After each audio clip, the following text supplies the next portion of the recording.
Hi నమస్తే, this is Pavani. Welcome to YK news. మనం దేశవ్యాప్తంగా తిరుమల తిరుపతి దేవస్థానం లడ్డు ప్రసాదంలో ఉపయోగించే ఆవు నెయ్యి కల్తీపై దేశవ్యాప్తంగా చర్చ సాగుతుంది.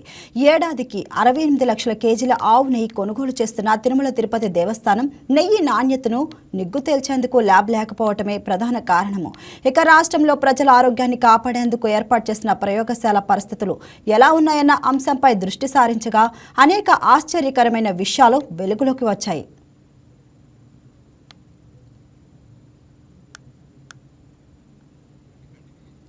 ఇక directorate of public health and family welfare ఆధ్వర్యంలోని institute of preventive medicine director పరిధిలోని ప్రాంతీయ ప్రజా ఆరోగ్య ప్రయోగశాలలు శిథిలావస్థకు చేరుకున్నాయి.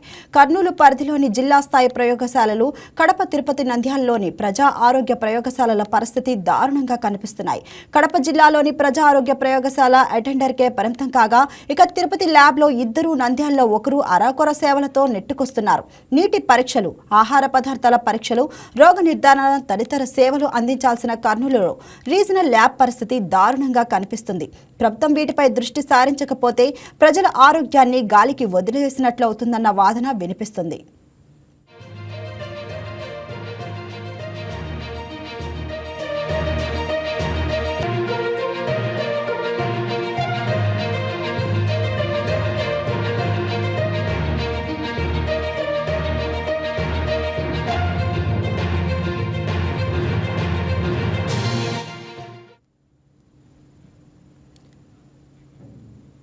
దీనిపై మరింత సమాచారం మా ప్రతినిధి రీజనల్ కోఆర్డినేటర్ శ్రీనివాస్ అందిస్తారు.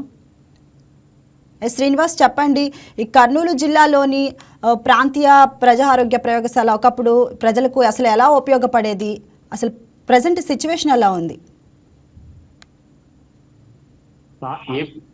ఆంధ్రప్రదేశ్లో ప్రజల ఆరోగ్యాన్ని దృష్టిలో ఉంచుకొని వైద్య ఆరోగ్య శాఖ ఆధ్వర్యంలో రాయలసీమ జిల్లాలో కర్నూలు ఈ ప్రాంతీయ రీజనల్ ల్యాబ్ అంటే ప్రజా ఆరోగ్య ప్రాంతీయ ప్రయోగశాలను ఏర్పాటు చేశారు.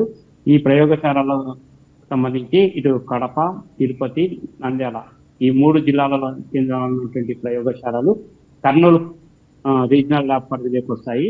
మొత్తం ఈ ప్రయోగశాలలు 3 రకాల పరీక్షలు చేయాల్సి ఉంది. ఒకటేమో నీటి కాలుష్యం, 2 ఆహార పదార్థాల కల్తీ, తర్వాత రోగ నిర్ధారణ పరీక్షలు. ఇవన్నీ పూర్తిగా ప్రజలకు సేవలు అందించే ప్రయోగశాలలు. అయితే ఈ ప్రయోగశాలలో 1969లో ప్రారంభించారు. అప్పటి నుంచి పనిచేస్తున్న సిబ్బంది ఒక్కొక్కరు ఆయా ల్యాబ్లలో పనిచేస్తున్న ఉద్యోగులు కానీ, టెక్నికల్ పర్సన్స్ కానీ వాళ్ళు పదవీ విరమణ చేయగా ఆ తర్వాత ప్రభుత్వం వారి స్థానంలో కొత్తగా నియామకాలు చేపట్టకపోవడంతో ఆ నియామకాలు పూర్తిగా ఆగిపోవడంతో కడపలో కేవలం ఒక ప్రజా ప్రయోగశాల అనేది ఒక అటెండర్కే పరిమితమైంది. మిగిలిన తిరుపతి జిల్లాలో కేవలం 2, నంద్యాల జిల్లా పరిధికి వచ్చేసే డ్రోన్లో కేవలం శాంపిల్ టేకర్ మాత్రమే పనిచేస్తున్నారు. ఈ ప్రజలకు నిత్యం ఉపయోగపడాల్సిన ఈ ల్యాబ్లపై పాలకులు దృష్టి సారించకపోవడంతోనే ఇవాళ ప్రయోగశాలలో కనుమరుగయ్యే పరిస్థితికి చేరుకున్నాయి. ఇప్పటికైనా రాష్ట్ర ప్రభుత్వం ఇటు తిరుమల కల్తీ నెయ్యి దేశవ్యాప్తంగా చర్చ జరుగుతున్న నేపథ్యంలో ఒక కల్తీ కాదు, ఇటు రోగ నిర్ధారణతో పాటు ఆహార పదార్థాలు, నీటి కాలుష్యం ఈ తదితర ఈ అంశాలపై ప్రజలను అప్రమత్తం చేసే విధంగా ల్యాబ్లను స్ట్రెంథనింగ్ చేయాల్సిన అవసరం ఉందన్న అభిప్రాయం ప్రస్తుతం రాష్ట్ర వ్యాప్తంగా వ్యక్తమవుతుంది. థ్యాంక్ యూ శ్రీనివాస్ గారు.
దీనిపై మనతో మాట్లాడడానికి టీడీపీ అధికార ప్రతినిధి డాక్టర్ జిలానీ గారు అండ్ అలాగనే ఏపీ పంచాయతీ ఛాంబర్ ప్రధాన కార్యదర్శి ప్రతాప్ రెడ్డి గారు ఉన్నారు. వారితో మాట్లాడదాం.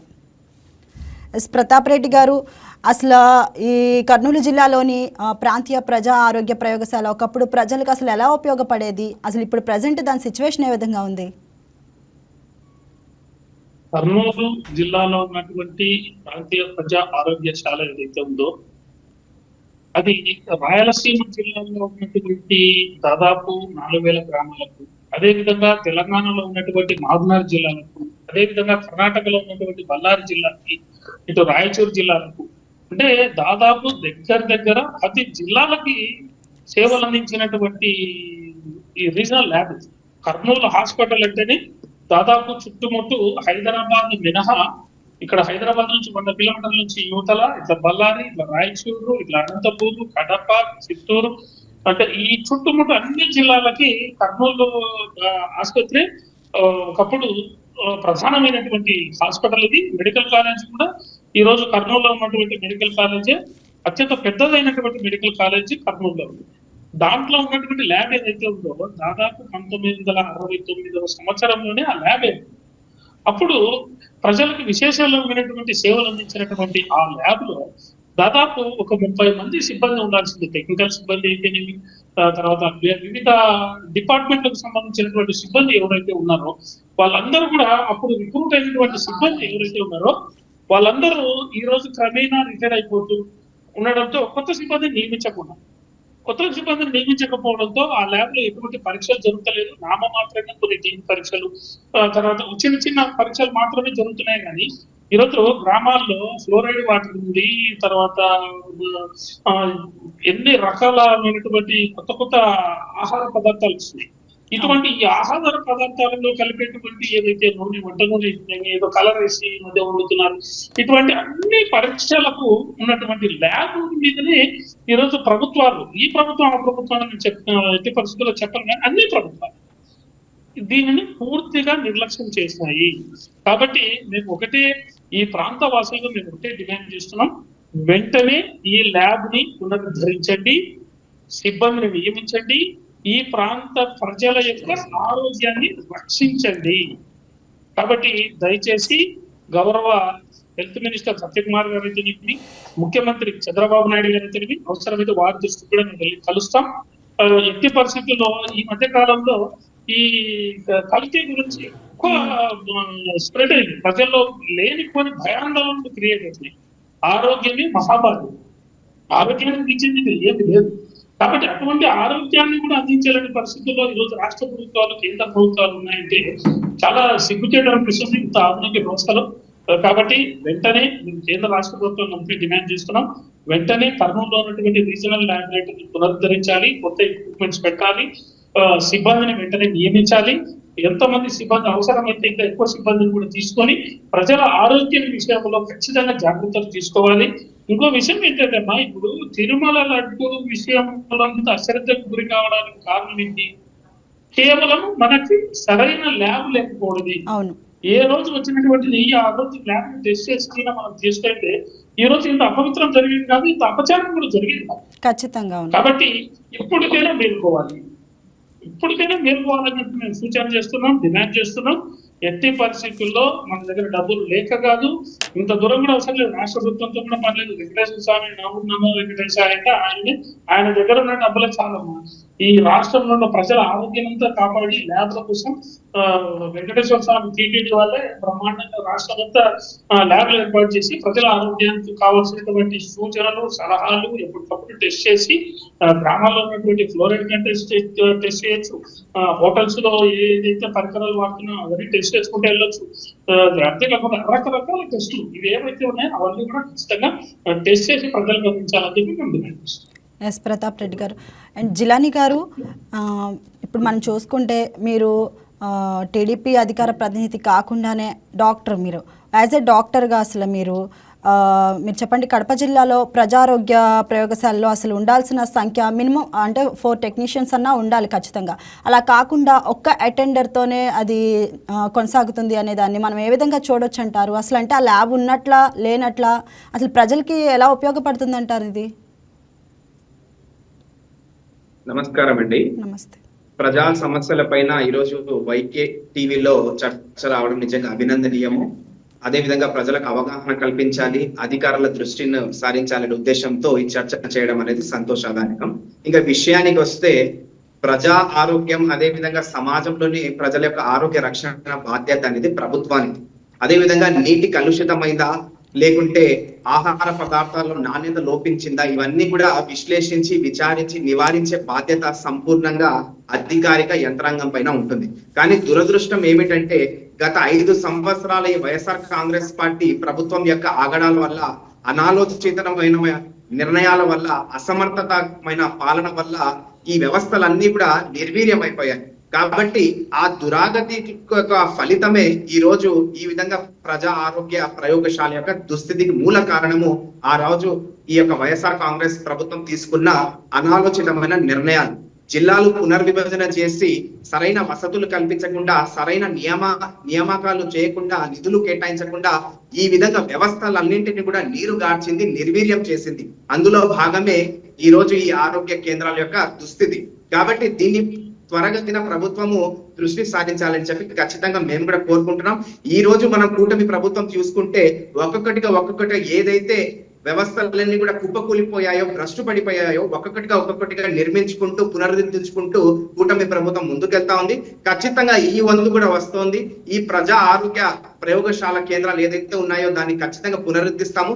మనం ఒకసారి వెళ్ళి చూస్తే అక్కడ ఉండాల్సిన సిబ్బంది అస్సలు లేరు, కేవలం అటెండర్ పరిమితమై, ఇంకా చెప్పాలంటే కార్యాలయాలన్నీ కూడా మూతబడిపోయాయి. కాబట్టి అక్కడ ఉండాల్సిన వాటర్ అనలిస్టులు అయితేనేమి, అదే విధంగా మనకు శాంపుల్ టేకర్స్, అదే ల్యాబ్ టెక్నీషియన్స్, వీళ్ళందరూ కూడా సిబ్బంది ఉండాల్సింది ఈ వైఎస్ఆర్ కాంగ్రెస్ ప్రభుత్వం తీసుకున్న జిల్లాల పునర్విభజన అయితేనేమి, అదే విధంగా వ్యవస్థల నిర్వీర్యంలో భాగంగా, అదే విధంగా ఉద్యోగస్తుల రిటైర్మెంట్ ఏజ్ ని 62 సంవత్సరాలకు పెంచి కొత్త నోటిఫికేషన్లు వెలువడించకుండా ఇవన్నీ కూడా అసమర్థ నిర్ణయాల వల్ల దుష్ఫలితాలు ఇప్పుడు మనకు ముందుకు వస్తున్నాయి. అందులో భాగమే ఈ రోజు ఇంత దుస్థితికి కారణం అని చెప్పి తెలియపరుస్తున్నాను. ఖచ్చితంగా దీని మీద అధికారులు దృష్టి సారిస్తారు. అవసరం పడితే మేము కూడా వెళ్ళి మంత్రి గారిని విన్నవించుకొని కడపలోని ఈ కేంద్రాన్ని పునరుద్ధరించండి, తద్వారా మనకు ప్రజలకు ఆరోగ్యాన్ని మనం కాపాడే వాళ్ళం అవుతామని చెప్పి ఖచ్చితంగా తెలియపరుస్తాం. ఈ రోజు మనం చూసుకుంటే ఈ యొక్క డేటా ఏదైతే వెలువడిందో, కేంద్ర ప్రభుత్వం వెలువడించిందో, ఈ భూగర్భ జలాలలో ఏదైతే హెవీ మెటల్స్ అయితే నిక్షేపాలు మనకు కనబడుతున్నాయి. నిజంగా ఇది ప్రమాదకరమైన ఘడియాలు. ఎందుకంటే పక్కన ఉండే మన అన్నమయ్య జిల్లాలోని వీరబల్లె తీసుకోండి, మనకు చిన్నమండలం తీసుకోండి, లేకుంటే మనకు మదనపల్లి ప్రాంతం, నిమ్మలపల్లి ప్రాంతాలలో ఈ విధంగా హెవీ మెటల్ నిష్పేకాలు మనకు గుర్తించడం అనేది నిజంగా ప్రమాదకరం. మనం ఒకసారి డేటా పరిశీలిస్తే మనకు వీరబల్లెలో మనకు 30 ppm ఉండాల్సింది దాదాపు 1800 పైచులకు ppm నిష్పేషాలు ఉండడం, యురేనియం నిష్పేషాలు ఉండడం నిజంగా చాలా ప్రమాదకరం. అదే విధంగా మనకు గాలివీడు తీసుకున్నా కూడా 400 చిల్లర ppm అందులో ఉంది. కాబట్టి ఇవన్నీ కూడా ప్రజా ఆరోగ్యానికి హానికరం. కాబట్టి దీన్ని ప్రజల అవగాహన కల్పిస్తూ, అదే విధంగా దీన్ని ఈ యొక్క నీటిని విశ్లేషిస్తూ తగు చర్యలు తీసుకోవాల్సిన ఆవశ్యకత ఎంతైనా ఉంది. ఇది కరోనా వైరస్ లాగా వారంలో వచ్చి వ్యాప్తి చెంది విజృంభించి నెలలో వెళ్లే సమస్య కాదు. ఈ నీటి కలుషితం అయితే ఇది దీర్ఘకాలికమైన సమస్యలకు ఇది ఆస్కారం ఉంటుంది. ఎందుకంటే మనకు కిడ్నీ వ్యాధులు, క్యాన్సరే కాదు, జన్యుపరమైన రోగాలు కూడా వచ్చే ఆస్కారం ఉంటుంది. కాబట్టి ఈ యొక్క విషయంలో ఖచ్చితంగా ప్రభుత్వం దృష్టి సారించి తగు చర్యలు తీసుకోవాల్సిన అవసరం ఉంది. ఖచ్చితంగా కూటమి ప్రభుత్వం దీనిపైన దృష్టి సారిస్తుంది. మనం కూడా వెళ్ళి అధికారుల దృష్టికి దీన్ని తీసుకుని వెళ్తామని చెప్పి తెలియపరుస్తున్నాం. ఈ యొక్క వైఎస్ఆర్ కాంగ్రెస్ పార్టీ ప్రభుత్వం గత నిర్ణయాలు తీసుకోవడం వల్ల ఇంత దురాగతకు ఆస్కారం వచ్చిందమ్మా. ఖచ్చితంగా ఒక్కొక్కటి కూటమి ప్రభుత్వం విశ్లేషిస్తూ పునరుద్ధరిస్తా ఉంది. అందులో భాగంగానే ఈ యొక్క జిల్లా కేంద్రం అయినటువంటి ఆరోగ్య ప్రయోగశాల ల్యాబొరేటరీని కూడా పునరుద్ధరిస్తానని చెప్పి మనసారా ఆశిస్తున్నాను. మనం చూసాం ఏ విధంగా ఈ యొక్క వైఎస్ఆర్ కాంగ్రెస్ ప్రభుత్వము జల్ జీవన్ మిషన్ లోని నిధులన్నిటి కూడా దారి మళ్లించారు. ఒకవైపేమో జిల్లాల పునర్విభజన చేసి ఆ వ్యవస్థలు, ఆ కార్యాలయాలన్నింటినీ కూడా నిర్వీర్యం చేశారు. మరోపక్క కేంద్ర సహకారంగా అందించిన నిధులన్నీ కూడా దారి మళ్లించారు. ఇంకో పక్క మనం చూసుకుంటే సిబ్బందిని నియమించకుండా ఉండే వాళ్ళను తీసివేసి ఏ విధంగా అబాసు పాలు చేశారో మనము చూసాం. ఖచ్చితంగా ఈ యొక్క జరిగిన పొరపాట్లన్నింటినీ కూడా సరిదిద్దే బాధ్యత కూటమి ప్రభుత్వం, తెలుగుదేశం ప్రభుత్వం పైన ఉంది. దీని మీద ఖచ్చితంగా దృష్టి సారిస్తారని చెప్పి మనవి చేస్తున్నాం. ఇప్పటికే మన కూటమి ప్రభుత్వం కేంద్ర ప్రభుత్వానికి జల్ జీవన్ మిషన్ లో దాదాపు 70,000 కోట్ల రూపాయల సిఫార్సు అడగడం జరిగింది. దానికి సానుకూలంగా స్పందిస్తూ కేంద్ర ప్రభుత్వం కూడా 27,000 కోట్ల రూపాయలు మనకు అలొకేషన్ లో ఇవ్వడం జరుగుతోంది. ఆ నిధులను సక్రమంగా వినియోగించి గత ప్రభుత్వం లాగా దారి మళ్లించి స్కీమ్లలో వృధా చేసి ఈ విధంగా ప్రజా ఆరోగ్యంతో చలక్కాటం ఆడకుండా ఖచ్చితంగా జల్ జీవన్ విషయంలో వచ్చే యొక్క నిధులను సక్రమంగా వినియోగించి ప్రజలకు ఆరోగ్యాన్ని కాపాడి అదేవిధంగా నీళ్లను ప్రతి ఒక్కరికి అందించాల్సిన బాధ్యత తెలుగుదేశం కూటమి ప్రభుత్వం పైన ఉంది. కాబట్టి ప్రజలు కూడా ఈ రోజు అవగాహన తెప్పించుకోవాలి.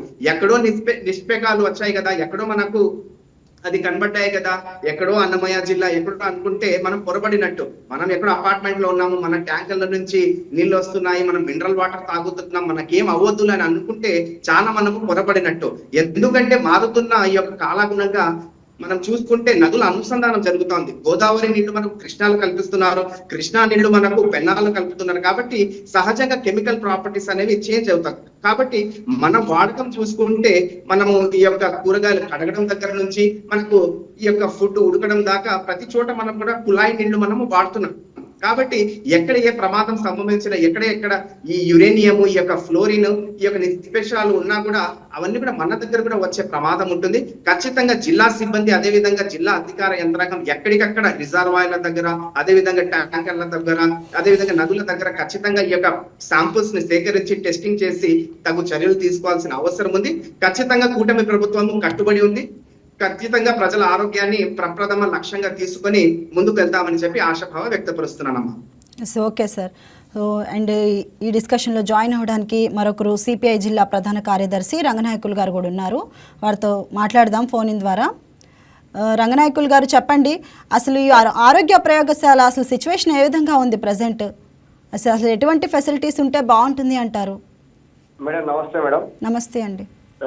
నంద్యాల జిల్లాలో రాయలసీమ రీజియన్ లో కడప, తిరుపతి తర్వాత డోన్లో ల్యాబ్ ఉండేది నంద్యాల జిల్లాలో. అయితే అక్కడ పోస్టు ఆఫీసు అన్ని ల్యాబ్ ఇన్వెస్ట్మెంట్స్ ఉన్నాయి కానీ పోస్టులు లేవు. అన్ని ఉన్నాయి, అల్లు నోట్లో సేను ఉన్నట్లు పోస్టులని భర్తీ చేయడంలో పూర్తిగా అధికారులు ఇద్దరు. ఎందుకంటే నీళ్లు టెస్ట్ చేయాలన్నా లేదంటే బోర్లు వేయించుకోవాలన్నా, బోర్లకు మంచి నీళ్ళు కావాలన్నా ల్యాబ్ చెక్ చేసేది వాటర్ ఏమిటి అనేది దాంట్లో కాలుష్యమే ఉంది, దాంట్లో ఏం మినరల్స్ ఏమున్నాయని టెస్ట్ చేసేటువంటి పోస్టే లేని పరిస్థితి అయిపోయింది. దీనిపైన గతంలో కూడా చాలా సార్లు మేము ఆధారాలు కూడా చేస్తాం. కేవలం ఒక శాంపిల్ టేకర్ మాత్రమే ఉన్నారు. ఒక వాటర్ అనాలిసిస్ పోస్ట్ ఖాళీనే ఉంది, 2 ల్యాబ్ టెక్నీషియన్ పోస్టు ఖాళీ ఉన్నాయి, 3 జూనియర్ శాంపుల్ టెస్ట్ పోస్టులు అటెండర్ కంపల్సరీ. ఆఫీస్ మాత్రం ఉంది, 6 మంది ఉండాల్సిన ఉద్యోగులు 1 ఉద్యోగం మాత్రమే నడుపుతా ఉన్నారు. ప్రజల ఆరోగ్యం పట్ల, ప్రజల ఆరోగ్య ప్రయోగశాలని తీర్చిచ్చేటువంటి దాని పట్ల ప్రభుత్వం ఎంత నిర్లక్ష్యంగా ఉందనేటువంటిది ఇది ఒక ఉదాహరణగా మేము సిపిఐగా ఆరోపిస్తా ఉన్నాం.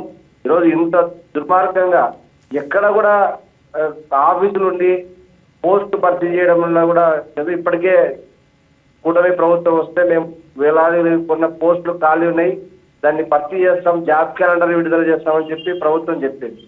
కానీ కనీసం మీ వేరే డిపార్ట్మెంట్ ఏమో ప్రజల ఆరోగ్యానికి ఉపయోగపడేటువంటి కనీస వసతులు, తినడానికి తిండి, తాగడానికి నీరు, ఆ నీరు శాంపిల్స్ టెస్ట్ చేసేటువంటి ప్రయోగశాలల్లోనే ఉద్యోగ పోస్టులు భర్తీ లేకుండా ఉన్నాయంటే ప్రజల ఆరోగ్యం పట్ల ఈ ప్రభుత్వానికి ఎంత చిత్తశుద్ధి ఉందో ఒకసారి అర్థం చేసుకోవాలని. సరే ఇప్పటికైనా ప్రభుత్వం వెంటనే స్పందించి ఎవరైతే పోస్టులు ఖాళీలు ఉన్నాయో వాటిని వెంటనే భర్తీ చేసి ప్రజల ఆరోగ్యాన్ని కాపాడాలని సిపిఐగా మేము అధికారులను కోరుతా ఉన్నాం, రాష్ట్ర స్థాయి అధికారులని. అవసరమైన దీనిపైన మరొకసారి కూడా ఆందోళన రూపొందిస్తాం. జిల్లా కలెక్టర్ గారు కూడా మేము ఈ పరిస్థితిని వివరిస్తామని చెప్పేసి తెలియజేస్తా ఉన్నాం. ఎస్, అసలు రంగనాయకులు గారు అంటే భవనాలు శిథిలావస్థకు చేరుకున్నాయండి, సిబ్బంది నియామకం కూడా సరిగ్గా లేదు, ఆ ప్రజారోగ్యం పట్టించుకోవడం లేదు. మరి ఫర్దర్గా ఈ ప్రాబ్లం కానీ రాకుండా అసలు ఈ సిచ్యువేషన్ అనేది చూసుకుంటే మనం మీ తరపు నుంచి ప్రభుత్వాన్ని మీరు ఏమని డిమాండ్ చేస్తారు? అసలు డిమాండ్స్ ఏంటి మీవి? మేము ఖచ్చితంగా చెప్తాం మేడం.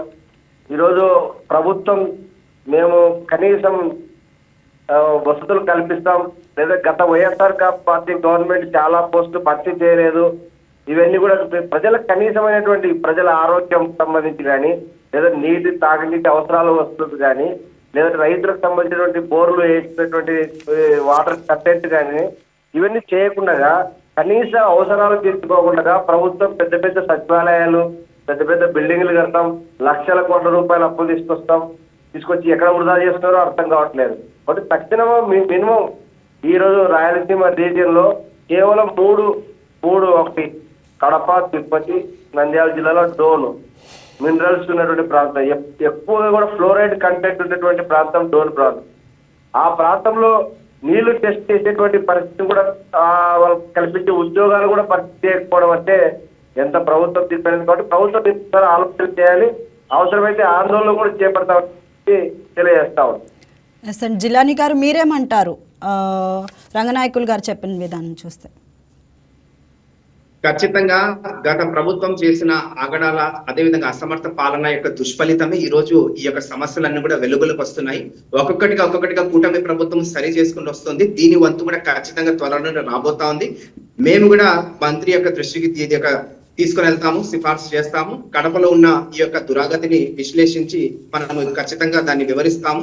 రాబోయే రోజుల్లో ఖచ్చితంగా ఈ యొక్క ల్యాబొరేటరీ సిబ్బంది నియామకాలు అయితేనేమి, భవన నిర్మాణాలు అయితేనేమి, ఖచ్చితంగా ప్రజల ఆరోగ్య సంరక్షణ కూటమి ప్రభుత్వం యొక్క బాధ్యత.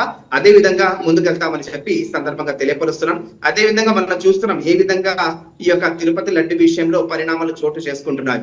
మనము ఎక్కడో ఢిల్లీకి వెళ్ళి టెస్ట్ చేసుకుంటే ఇప్పటిదాకా కూడా సరైన రిజల్ట్స్ రాయని దుస్థితి. అదే విధంగా నీటి విషయంలో కూడా కడపలో మనము నీటి శాంపుల్స్ ని కర్నూలుకి మనం తరలించి అక్కడి నుంచి రిపోర్ట్స్ వచ్చేదాకా కాలయాపన జరుగుతోంది. ఖచ్చితంగా ఏ ప్రాంతంలో అక్కడ మనము ఈ యొక్క నిధులను నిర్వర్తిస్తూ అదేవిధంగా ప్రయోగశాలను మనము పునరుద్ధరించుకొని సక్రమంగా వినియోగిస్తే ప్రజా ఆరోగ్యం సంరక్షణ అవుతుంది. గత ప్రభుత్వం గనక గత 5 సంవత్సరాల్లో సరైన కేటాయింపులు చేసి కేంద్ర ప్రభుత్వం నుంచి వచ్చిన రీసెర్చ్ సెంటర్ల కోసం అయితేనేమి, జల్ జీవన్ మిషన్ లో వచ్చిన అమృత్ స్కీమ్ పథకాలు అయితేనేమి అన్ని కూడా అమలు పరిచి ఉంటే ఇంత దురాగతి వచ్చి ఉండేది కాదు.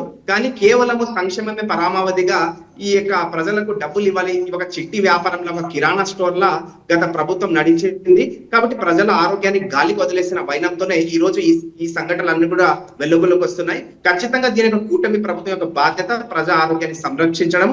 ఎట్టి పరిస్థితుల్లో అయినా ప్రజా ఆరోగ్య సమస్యలను మనము విచారించుకొని విశ్లేషించుకొని ముందుకెళ్తామని చెప్పి మనసారా ఆశిస్తూ ఆశాభావం వ్యక్తపరుస్తున్నాను. థ్యాంక్ యూ సో మచ్ అండి మీ అందరికీ, ప్రభాకర్ రెడ్డి గారు అండ్ అలానే జిలానీ గారు అండ్ రంగనాయకులు గారు అందరికీ thank you so much. So ఇది వాల్టి మనం ప్రోగ్రామ్. మరొక ప్రోగ్రాంలో మళ్ళీ ఇంకొక టాపిక్తో కలుద్దాం. That's all for now. Keep watching YK news Telugu వారి గుండె చప్పుడు. ఈ వీడియో మీకు నచ్చినట్లయితే లైక్ చేయండి, షేర్ చేయండి, మా ఛానల్కి సబ్స్క్రైబ్ చేయండి.